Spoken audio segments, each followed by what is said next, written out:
eu preparei bastante coisa, né? E os irmãos que acompanharam no domingo passado, nós começamos a falar sobre a Trindade.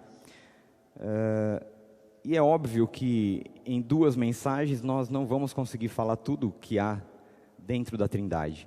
Mas o meu desejo é que os irmãos possam enxergar a Trindade não como algo distante, como algo teológico e pesado, mas algo leve e algo que se torna, quando você entende, não completamente, mas da forma que ela é colocada nas Escrituras. Quando você entende isso, isso se torna o oxigênio da nossa vida cristã. É aquilo que embeleza a nossa vida cristã, é o que está contido na Trindade e no relacionamento que há entre o Deus Pai, o Deus Filho e o Deus Espírito Santo. Domingo passado nós introduzimos o tema e falamos um pouquinho a respeito do Deus Pai, Deus Filho e Deus Espírito Santo. Hoje nós vamos estender um pouquinho esse pensamento. E eu não quero falar tudo a respeito das 3 pessoas, mas eu quero falar aquilo que que está mais na raiz da identidade de Deus, do Deus triuno, que é o relacionamento entre essas 3 pessoas e as obras mais básicas que elas produzem nas nossas vidas. Eu gostaria de fazer uma pergunta, começar com uma pergunta, para que os irmãos possam começar a pensar, né? E eu realmente peço que os irmãos fiquem atentos, porque como tem muitos textos, eu preciso da atenção dos irmãos, porque senão no meio da mensagem você vai trocar de canal e não vai querer acompanhar mais. E a pergunta é: se você fosse Deus, por que você criaria o universo? Se você fosse Deus, por que você gostaria de criar o universo? Imagina num Deus autossuficiente, num Deus que é completamente satisfeito nele, aquilo que nós já conhecemos sobre Deus. Mas imagina que se você estivesse no lugar dele, qual o motivo seria da criação do universo? Para que você criaria o universo? Você criaria porque você é um ser solitário e precisa de amigos? E precisa se relacionar? Você criaria para que pudesse haver alguns criados para te servir, né? Porque você precisa desse serviço? Se Deus existe e Ele é completamente satisfeito nele mesmo, se Ele é autossuficiente, por que há algo mais? Por que nós? Por que Ele decidiria criar? E nós temos um problema quando nós tentamos pensar no motivo da criação, levando em consideração que Deus não é o Deus triuno, mas é o Deus monopessoal. Um Deus que é só Ele, que não é um Deus triuno. Para que Ele criaria? O Alcorão diz, um dos nomes de Alá é que Ele é amoroso. Um dos 99 nomes que o Alcorão dá para Alá é que Ele é amoroso. Mas como que alguém pode ser amoroso se antes de todas as coisas não havia ninguém para amar? Como é que esse atributo pode ser de um Deus monopessoal? Um Deus solitário, Ele precisa daquilo que Ele cria. Porque se Ele quer amar, Ele precisa criar para amar. Se Ele se sente sozinho, Ele precisa criar para se relacionar. O problema, quando nós entendemos Deus como um ser monopessoal, e muitas religiões entendem assim, o motivo da criação, ele não está baseado naquilo que aquele Deus é eternamente. Aristóteles foi um filósofo ateniense do século IV a.C., e ele pensando num Deus monopessoal e pensando no universo, ele chegou à seguinte conclusão: se Deus é bom, ele tem que ser eternamente bom. E se ele é sozinho, e existe agora o universo então tem que ser eterno junto com ele, porque o ser bom só pode acontecer quando se é bom com alguém. Você não pode ser bom sozinho, você tem que ser bom com alguém. Então, se Deus é monopessoal, o universo é eterno. Só que nós sabemos que não. Agora, como Deus, o nosso Deus, ele é bom, ele é amor, se antes de todas as coisas, nada existia. Quando nós pensamos num Deus triuno, Deus Pai, Filho e Espírito Santo, tudo muda. O motivo da criação muda. Aquilo que há dentro da Trindade, dentro do relacionamento entre o Deus Pai, Filho e Espírito, ele é traduzido, ele é revelado naquilo que Deus faz. Quando nós pensamos num Deus que é autossuficiente, que é um Deus totalmente satisfeito nele mesmo, ele cria não para se satisfazer como se algo ele precisasse da criação, ou se ele dependesse daquelas criaturas. Esse é o nosso Deus. O nosso Deus é o Deus triuno. Então, qual foi o motivo de Deus ter criado tudo? O amor eterno, o qual João diz na sua primeira carta, quando ele diz que Deus é amor, e se Deus é amor, eternamente Deus é amor, nós entendemos que antes de todas as coisas, havia no mais íntimo da identidade de Deus, o amar, e o amar o Filho. Quando Deus, que é totalmente amor, e que gera o Filho, ele não cria o Filho, ele gera o Filho. Quando esse Deus que é amor decide criar, ele cria simplesmente porque essa fonte de amor extravasou. O amor pelo Filho transbordou e ele cria o universo. E nós, os homens, nós somos a coroa da criação de Deus. E olha que interessante, quando nós lemos Romanos, no capítulo 8, no verso 29, nós vemos lá que Cristo, ele é o primogênito entre muitos irmãos. Ele é o primogênito entre muitos irmãos.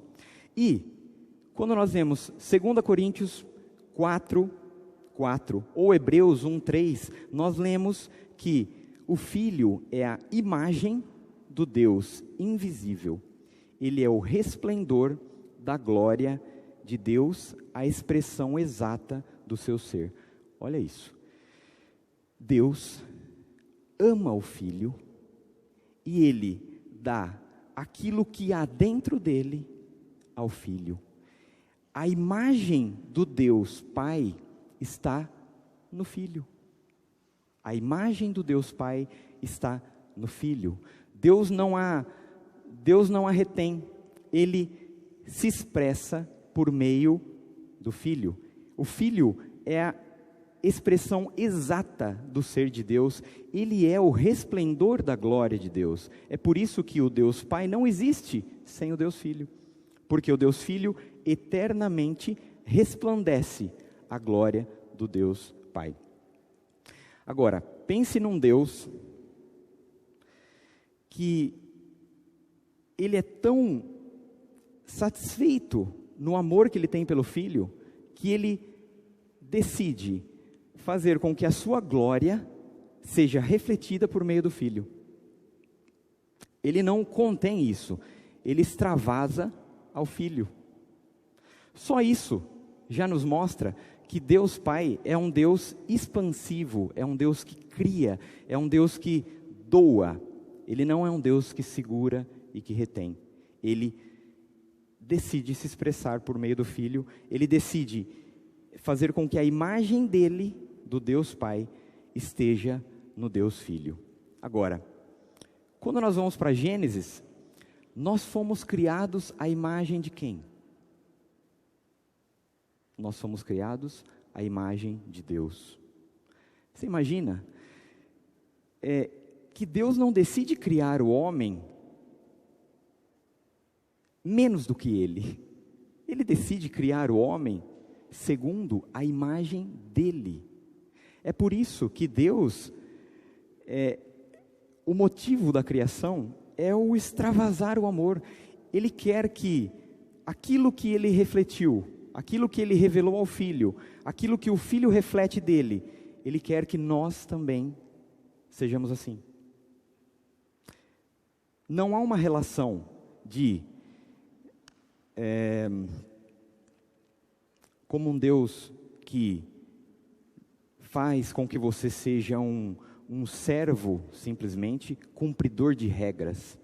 Deus quer que você reflita a imagem dele. Qual seria o problema com Deus todo-poderoso, mas monopessoal? Ele vai criar alguém? Não vai criar igual ele. Ele vai criar alguém menor que ele. Porque é um Deus egoísta. O nosso Deus é um Deus triuno. E aquilo que há, antes de tudo, dentro da Trindade, se reflete na criação. Quando Ele cria o homem, Ele nos cria, homem e mulher. Ele nos cria com a mesma essência daquilo que há dentro dele. Porque, simplesmente, a fonte de amor extravasou. E Ele criou o mundo. Em Romanos 8, 29, nós já lemos isso, mas diz assim: pois aqueles que de antemão conheceu, Ele também predestinou para serem conformes à imagem do seu Filho. Ele ama tanto o Filho, que Ele quer que os homens sejam iguais ao Filho dele.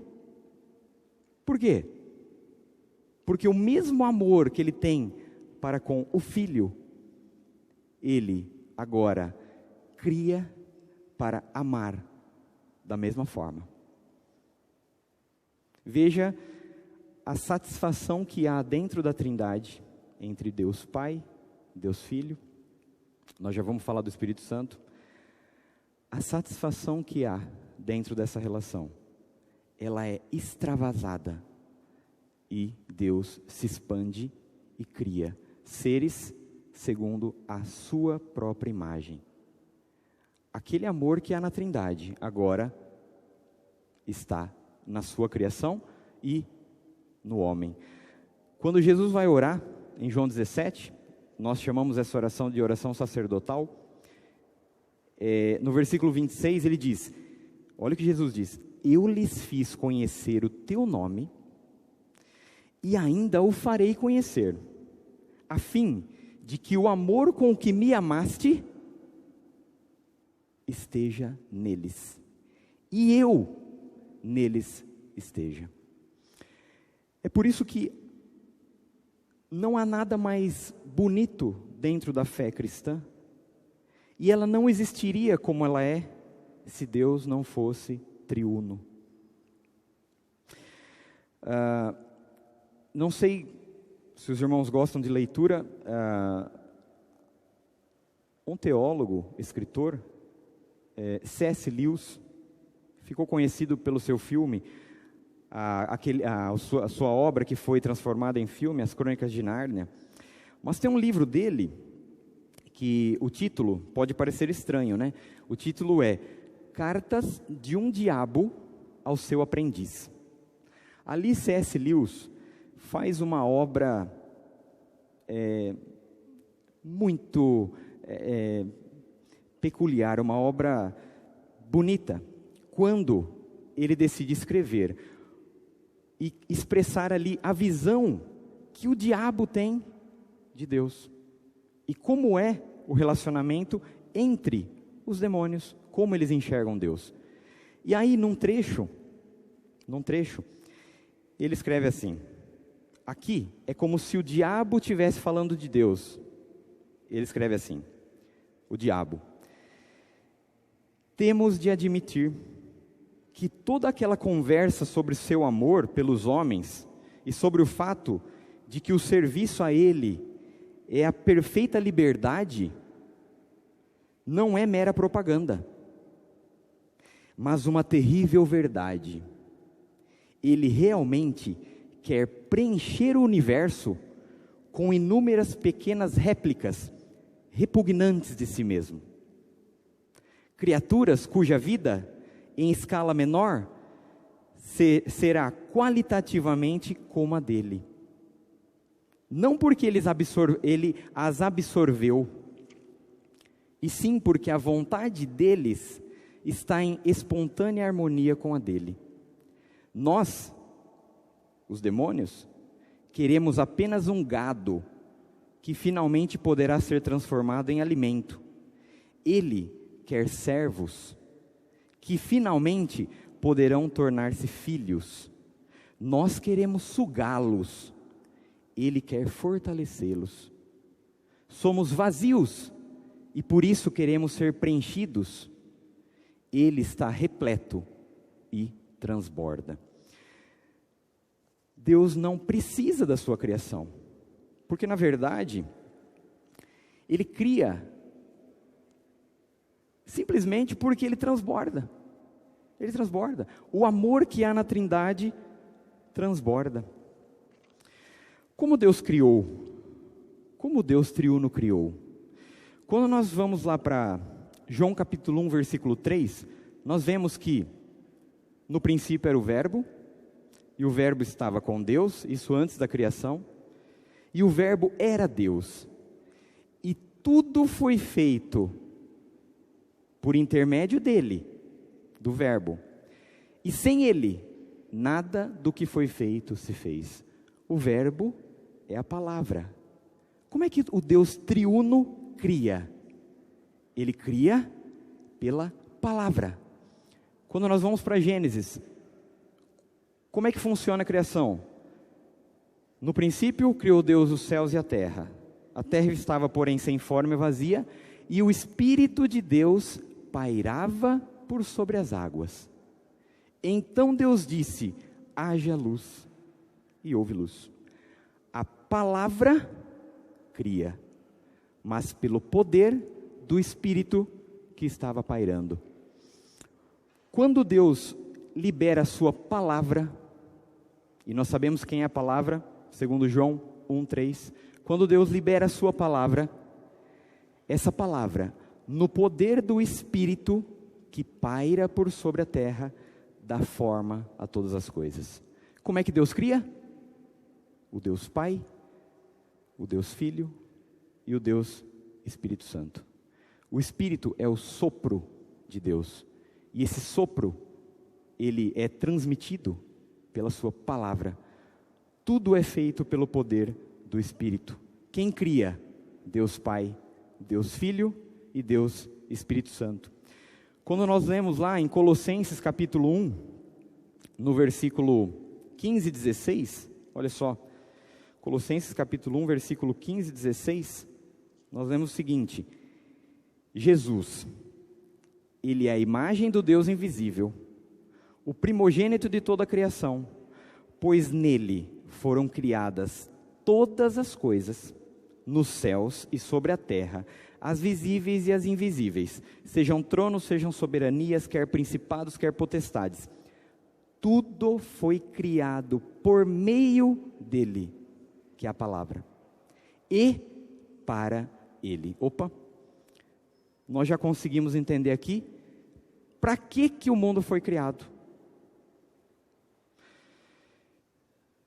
Tudo foi criado por meio dele e para ele. Então agora, nós temos a revelação de que o amor de Deus pelo Filho transborda e Ele cria o mundo por meio do Filho, no poder do Espírito, para dar esse mundo. Para quem? Para o Filho. Tudo Deus entrega nas mãos do Filho. Jesus disse isso. Tudo o Pai tem confiado em minhas mãos. Isso está lá em João 3:35. tudo o Pai tem confiado nas minhas mãos. Nós temos textos nas Escrituras que dizem que o Deus Pai criou, temos textos que diz que Deus Filho criou, e temos textos que diz que o Espírito criou. Olha, Salmo 33, versículo 6 diz: os céus foram feitos pela palavra do Senhor, é Cristo, e todo o exército deles pelo sopro da sua boca, que é o Espírito. Vocês conseguem entender que não tem como separar a Trindade, mas também, como disse na primeira mensagem, nós não podemos juntar a Trindade numa coisa só. Eles são distintos, cada um age da forma que lhe foi estabelecida, eternamente. Mas os três sempre estão juntos, desde a criação do universo, desde o seu chamado, desde da sua salvação, desde a crucificação, desde o plano de redenção, até a glorificação. A Trindade trabalha junto. Os três agem sempre juntos. O Pai cria o mundo pelo Filho e para o Filho. Tudo entregou nas mãos do Filho. E agora, o Filho quer retribuir ao Pai o amor que Ele tem do Pai, me chamando para amar o Pai. E nos chama para sermos irmãos. Vamos falar um pouquinho do Filho. Deus criou o mundo bom. Deus criou o mundo bom. Mas nós sabemos que algo aconteceu. Tanto é que a Bíblia diz que nós somos carentes de salvação. Se nós somos carentes de salvação, algo aconteceu de errado. O que é que aconteceu de errado? Nós sabemos que quando Eva desobedeceu a ordem de Deus, ali houve a queda. E quando Adão completou essa desobediência, houve a queda. Mas o que realmente aconteceu ali? Foi só uma desobediência externa? Ou algo aconteceu mais profundamente? Se Deus é um Deus monopessoal, Ele simplesmente deu uma regra para um servo e o servo desobedeceu. Isso. Agora, um Deus triuno, que cria tudo a partir do seu relacionamento dentro da Trindade, com o Filho e Espírito Santo. O motivo da criação é o amor e o extravasamento do amor. Então, o que aconteceu no Jardim do Éden e que nós estamos carentes de salvação foi que algo aconteceu naquilo, na essência que Deus colocou no homem, algo aconteceu ali. Adão e Eva foram criados à imagem de Deus e em perfeito amor. Em perfeito amor. O que aconteceu ali? Adão e Eva distorceram o amor. Eles amaram mais a si mesmos do que a Deus. Eles não descumpriram uma regra simplesmente, porque isso seria um Deus monopessoal que cria regras e você tem que obedecer. O motivo da criação de Deus foi o amor. A essência da criação do homem foi o amor. É isso que Ele queria reproduzir. O amor entre os homens e o amor para com Ele. Quais são os dois maiores mandamentos? Amar a Deus sobre todas as coisas e o próximo como a nós mesmos. Isso resume todos os mandamentos. Então o amor resume tudo. Ali houve algo mais interno do que apenas uma coisa externa. Quando Jesus vai tirar o demônio daquele endemoniado, que está, nós podemos ler lá em Lucas 8, 28, você vê que o demônio, ele se prostra diante de Jesus. O demônio diz que ele é o Filho do Deus Altíssimo. Ele roga a Cristo que não perturbe ele. Se fosse simplesmente o problema algo externo, o demônio passou no teste, porque ele se prostra diante de Cristo. ele chama Cristo de Filho do Deus Altíssimo, e ele sabe que ele é. E ele roga a Cristo. Externamente, ele cumpriu o que tinha que cumprir. Só que o problema está dentro. O problema é que o diabo não ama a Deus. E é isso que ele quer fazer você fazer. Ele quer que você não ame a Deus, porque o propósito da criação foi para que você amasse a Deus e amasse o próximo. O problema do pecado está mais profundo do que nós imaginamos. Tiago 1, 14 e 15, nós lemos lá, que cada um é tentado segundo a sua própria cobiça. E depois que aquilo dentro é alimentado, vem o ato do pecado. Não é puramente externo, é algo interno. Eva, quando viu que a fruta era boa para dar conhecimento a ela quis. Por quê? Ela pensou nela. Ela desviou o foco de Deus, do amor a Deus, e amou ela mesma. E é isso que o diabo faz e sempre fez.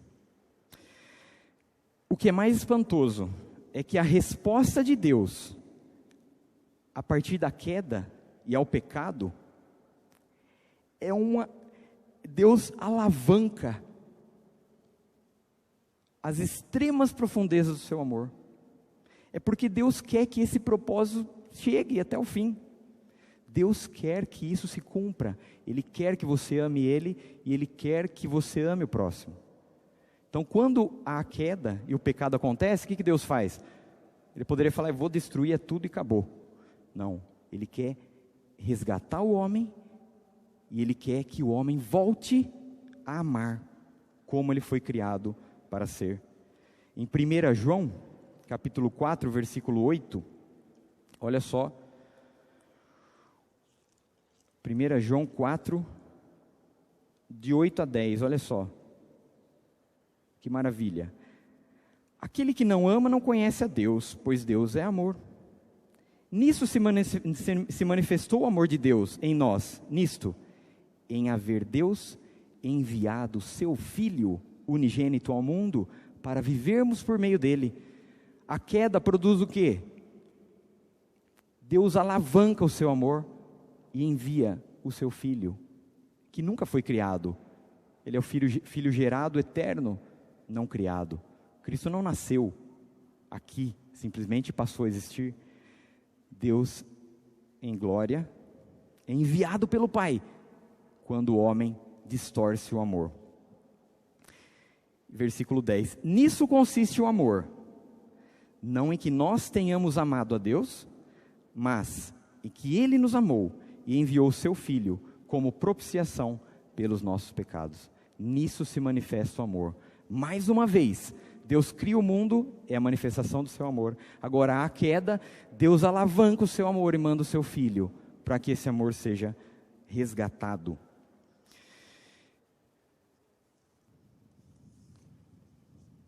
Jesus faz uma... Quantos minutos foi já?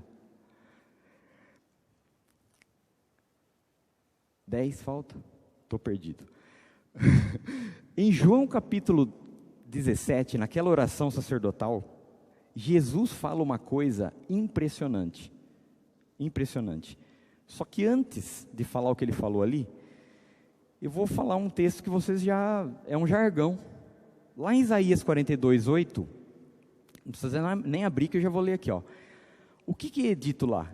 Eu sou o Senhor, este é o meu nome, não darei a minha glória a outro. E o contexto de Isaías, porque aqui dá a impressão que Deus não dá sua glória a ninguém, não é? Deus não dá sua glória a ninguém. Só que aqui, ele não está falando que ele não daria glória a ninguém. Ele está falando que ele não daria a outro.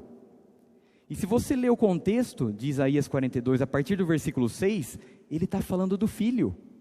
Ele está falando que ele não vai dar a glória dele a outro, senão ao Filho. Eu não vou dar a outro, vou dar a você que é meu Filho. Por isso que Jesus é o resplendor da glória de Deus. Agora, em João 17, 22, ele diz o seguinte, Jesus, para Deus: eu lhes dei a glória que me deste. Você tem noção do que é isso?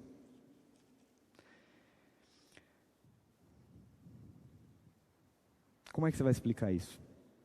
Deus não dá sua glória a ninguém, não dá a outro, dá ao Filho.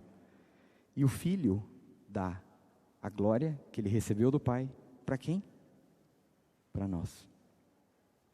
O Pai entrega tudo ao Filho, toda a sua glória, todas as bênçãos, o seu próprio ser, com exclusividade ao Filho. Então o Filho vem e faz com que nós possamos partilhar da sua glória e plenitude. Ele nos envolve nessa relação amorosa de comunhão entre o Pai e o Filho. Como é que o seu Criador, ele pode tornar você um filho? No Antigo Testamento, o sacerdote, o sumo sacerdote, no dia da expiação, que era o dia do Yom Kippur, que era o dia em que o sumo sacerdote entrava no lugar santíssimo, uma vez no ano, ele oferecia lá um animal em sacrifício pelos pecados do povo. No Salmo 133, quando Arão foi estabelecido como sumo sacerdote, o Salmo, ele fala a respeito disso. Olha só, Salmo 133. Se você nunca entendeu esse texto aqui, espero que hoje você entenda. Como é bom e agradável viverem unidos os irmãos.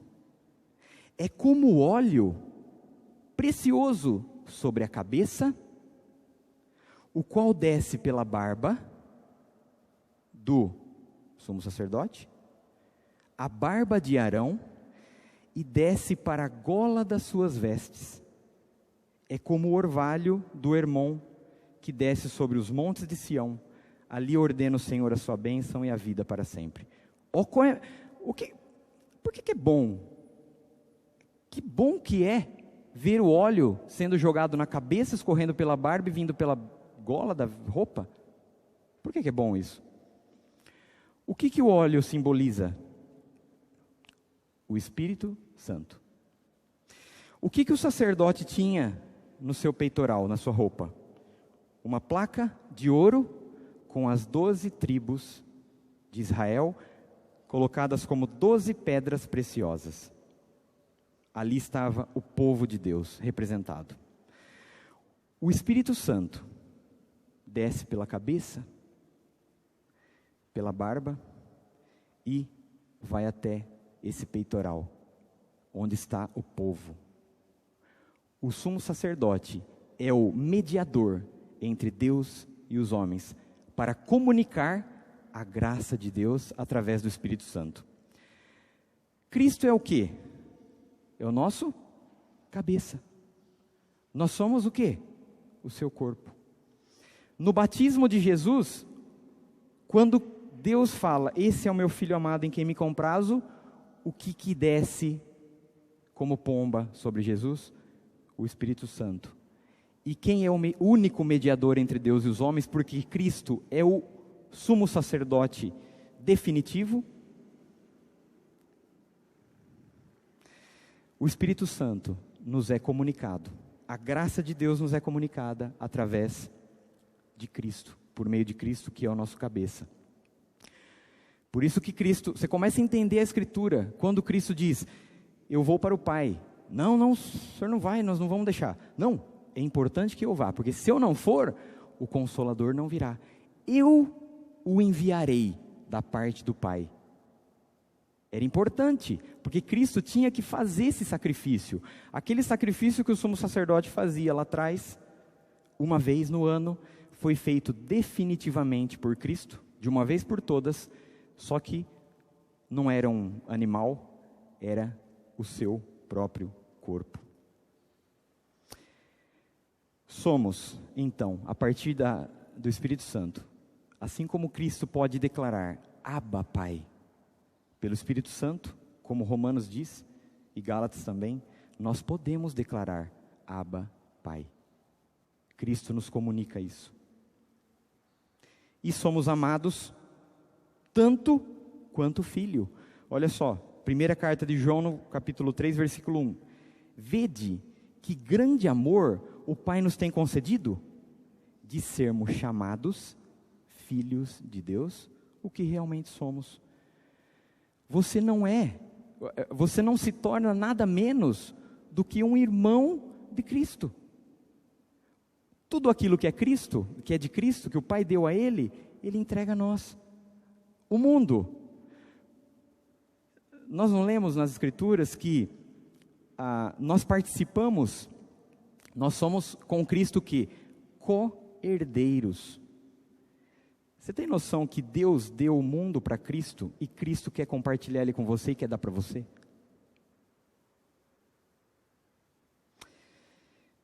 O Filho compartilha o conhecimento do Pai. Mateus 11, 27 diz, Jesus diz, ninguém conhece o Filho senão o Pai. E ninguém conhece o Pai senão o Filho. E aquele a quem o Filho o quiser revelar. Por isso que ele é a imagem do Deus invisível, ele é o resplendor da glória e a expressão exata do seu ser. E em João 14, 9, Jesus diz, quem vê a mim, vê o Pai. Você só pode chegar até Deus, é por isso que na primeira mensagem eu disse que a forma de chegar até Deus por meio de Cristo é um caminho plano, iluminado e claro. Porque só Ele pode te conduzir até o Pai. Ele te revela o conhecimento do Pai. E, para finalizar, vamos falar do Espírito e terminar. O Pai envia o Filho no poder do seu Espírito. Mas juntos, o Pai e o Filho enviam o Espírito para tornar o Filho conhecido. Ninguém dá muita importância para a pessoa do Espírito Santo. Mas, irmãos, você só pode conhecer a Deus por meio do Filho. E você só pode conhecer o Filho por meio do Espírito Santo. Tudo começa com Ele. Em 1 Coríntios capítulo 2, no versículo 10 e 11, olha. Mas Deus nulo revelou o quê? O mistério de Deus, o conhecimento de Deus, a sabedoria de Deus, Ele nulo revelou pelo Espírito, porque o Espírito a todas as coisas perscruta, até mesmo as profundezas de Deus. Porque qual dos homens sabe as coisas do homem, senão seu próprio Espírito que está nele? Assim também as coisas de Deus, ninguém as conhece, senão o Espírito de Deus. Quando Jesus diz que o Consolador viria, Ele diz assim, Ele virá, eu enviarei o Espírito da parte do Pai. Ele virá, e Ele testemunhará sobre mim. O Espírito Santo fala sobre quem? Sobre Jesus. É por isso que o conhecimento que há em Deus está em Cristo. Mas você só pode ter acesso ao Filho, Cristo, por meio do Espírito Santo. O Espírito é aquele que dá nova vida. E como nós vemos em Gênesis, ele dá forma às coisas, ele dá vida às coisas. O Filho estabelece as coisas e sustenta, mas é o Espírito que dá forma e vida. Em Romanos 8:11 diz que o mesmo Espírito que ressuscitou Jesus dos mortos está em nós, para nos dar vida novamente. E o problema principal do ser humano, eu volto àquela questão, está no coração. Quando nós mudamos o amor a Deus para o amor às outras coisas e a nós mesmos, O problema está no nosso coração. É por isso que se você seguir o seu coração, você está perdido. Perdido. O espírito, há uma incapacidade de conhecer a Deus naturalmente com o seu próprio coração. Porque o seu coração está corrompido e ele ama os prazeres mais do que a Deus. Ele ama você mesmo. Por isso que é difícil amar Deus sobre todas as coisas e difícil amar o próximo como a nós mesmos. São os dois mandamentos, mas, meu Deus, em Romanos, no capítulo 13, diz que quem ama o próximo, cumpre a lei. Quem ama o próximo, cumpre a lei. Que lei que eu tenho que cumprir? Ame o próximo. Como é difícil? Porque o problema está no nosso coração. E nós não podemos chegar até Deus naturalmente, porque fomos corrompidos pela queda. Agora, o que o Espírito Santo faz? Ele nos dá um novo coração. Em Ezequiel 36, 26, diz que o Espírito tira o nosso coração de pedra e nos dá um coração de carne. Ele tira o coração que está manchado, imaculado e perdido e nos dá um novo coração. E a ferramenta para que isso aconteça são as Escrituras e é a palavra de Deus, como está em 1 Pedro 1,23 e Tiago 1,18. O Espírito Santo nos dá um novo coração através da palavra. Quem é a palavra? Cristo. É por isso que o Espírito vem e nos faz olhar para Cristo. Romanos 5:5 diz que o amor de Deus foi derramado em nosso coração pelo Espírito que nos foi dado. A maior prova de que Deus te ama é Ele ter derramado o seu Espírito no seu coração.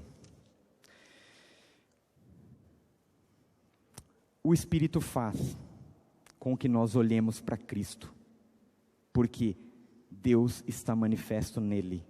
Quando você tira os olhos de Cristo, você se perde. Quando você olha para Cristo, você se transforma naquilo que você foi criado para ser. Um dos últimos textos que eu vou ler, 2 Coríntios, capítulo 3.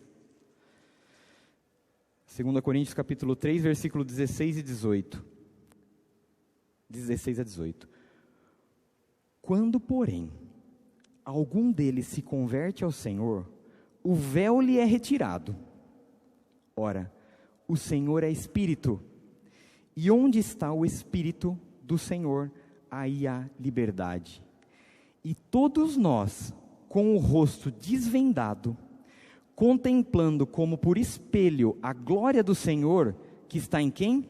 Em Cristo, Ele é o resplendor da glória do Pai, somos transformados de glória em glória, na sua própria imagem, como pelo Senhor, o Espírito. Deus quer resgatar a imagem que você foi criado para ser. E você só pode alcançar isso quando o Espírito faz você olhar para Cristo, contemplar a glória do Senhor, e assim você é transformado de glória em glória na sua própria imagem. Porque você perdeu a imagem de Deus, você ganhou a imagem de Satanás, que é egoísta e ama a si próprio. Deus ama o Filho e Ele quer fazer você amar a Deus e ao próximo. Que diferença da salvação de um Deus triuno para um Deus monopessoal. Longe de confusão teológica, a Trindade, Pai, Filho e Espírito, é justamente o que dá fundamento, é o que dá beleza para a nossa vida cristã. Deus faz o homem e a mulher, faz a família, cria o homem, a mulher, cria o marido e a esposa e as famílias, para que haja comunhão entre eles, e comunhão entre eles e Deus, porque é isso que havia na Trindade. Deus é amor. Eu espero que você tenha entendido pelo menos isso. Porque, como assim Deus é amor? Deus é amor porque Ele é triuno. Essa é a maior beleza da nossa fé. O Deus triuno. E Se eu pudesse indicar um livro para os irmãos, esse livro, Deleitando-se na Trindade, muito do que eu coloquei aqui está aqui, tá? É claro que não tem como colocar tudo isso em 2 mensagens, mas se os irmãos quiserem se aprofundar, Deleitando-se na Trindade, Michael Reeves, da editora Monergismo, para os irmãos que gostam de ler e querem conhecer mais sobre a Trindade, fica uma indicação. Que Deus nos abençoe, que Deus nos revele o seu caráter e a sua identidade triuna, porque a Bíblia toda, as Escrituras, estão inundadas da Trindade e do amor que há na Trindade. A salvação é mais do que o perdão de pecados. A salvação é fazer você amar Deus novamente e amar os outros como você se ama, ou mais do que você se ama. Vamos orar.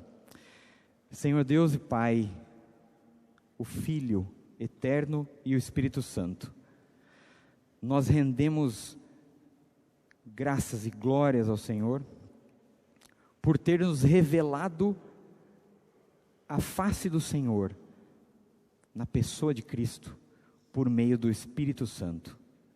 Nós podemos contemplar nas Escrituras, na sua palavra, na revelação da sua palavra, a manifestação e o agir da Trindade em tudo, desde a criação, desde antes da criação, até o nosso chamado, a nossa salvação, a nossa justificação, que foi pela graça. Nós conseguimos entender que foi pela graça por isso, porque Deus criou, porque extravasou em amor. Nós queremos compreender isso, e no meio dessa crise que estamos passando, dessa pandemia, que bom é saber que tudo está no controle do Senhor, e o Senhor criou tudo, porque extravasou em amor. Os nossos problemas ficam pequenos perto disso, quando contemplamos a Trindade. Os nossos problemas, tudo isso que o mundo está passando, seja na área da saúde ou na área financeira, isso tudo fica pequeno quando nós contemplamos a Trindade e o propósito que há dentro do relacionamento entre Deus Pai, Filho e Espírito Santo, que foi revelado a nós através da criação. Nós te agradecemos, Senhor Deus, e pedimos que o Senhor nos continue acompanhando durante esse dia. Fazemos essa oração no nome daquele que é o único mediador e que nos comunica a bênção, a graça que vem do Senhor, Cristo Jesus. Amém.